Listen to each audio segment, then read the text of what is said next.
Salut à tous et bienvenue sur Mindflow Vision aujourd'hui.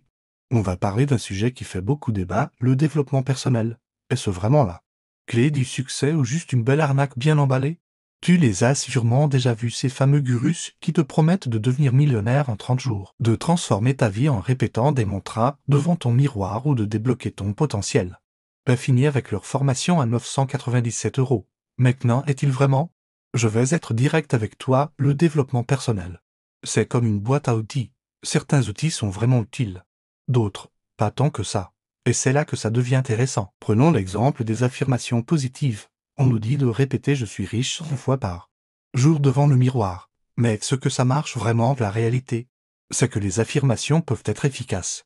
Mais pas de la façon dont on nous le vend. C'est pas en répétant que tu es millionnaire que l'argent va tomber du ciel. Par contre, se concentrer sur des objectifs réalistes et actionnables, ça oui. Ça peut faire une vraie différence. Parlons maintenant de la fameuse loi de l'attraction. Combien de fois on nous a dit que si on visualise assez fort, l'univers va nous donner ce qu'on veut? La vérité, la visualisation est un outil puissant. Mais pas parce qu'elle fait apparaître magiquement ce qu'on désire. Elle fonctionne parce qu'elle nous aide à clarifier nos objectifs et à rester motivés. Et que dire de ces morning routines miraculeuses, sainte lever à 4 heures du matin, méditer pendant 2 heures, faire du yoga, lire un livre, c'est génial sur le papier. Mais est-ce vraiment applicable pour tout le monde? La clé, c'est de trouver ce qui marche pour toi. Pas de copier aveuglément ce que fait un influenceur. Ce qui m'énerve le plus dans l'industrie du développement personnel, c'est cette tendance à culpabiliser les gens. Si tu n'es pas millionnaire, c'est que tu ne veux pas assez. Si tu n'es pas heureux, c'est de ta faute. STOP. La vie est plus complexe que ça. Mais attention, je ne dis pas que tout est à jeter. Il y a des concepts vraiment puissants dans le développement personnel, la mise en place d'objectifs, la gestion du stress, le travail sur soi, tout ça peut vraiment changer une vie. Mais à condition de l'aborder avec un esprit critique et réaliste. Ce qu'il faut retenir, c'est que le vrai développement personnel, c'est un marathon, pas un sprint. C'est un travail de longue haleine, fait de petits pas quotidiens, d'échecs, de remise en question et de victoires progressives. Voici ce qui fonctionne vraiment sans te fixer. Des objectifs réalistes et mesurables, créer des habitudes durables.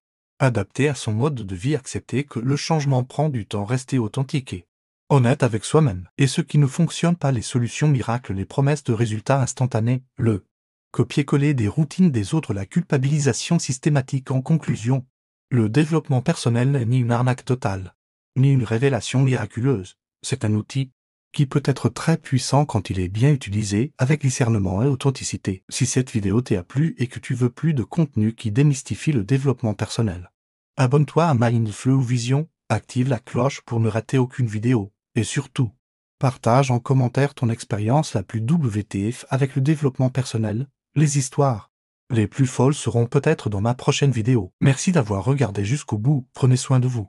Et on se retrouve très vite pour une nouvelle vidéo. Peace.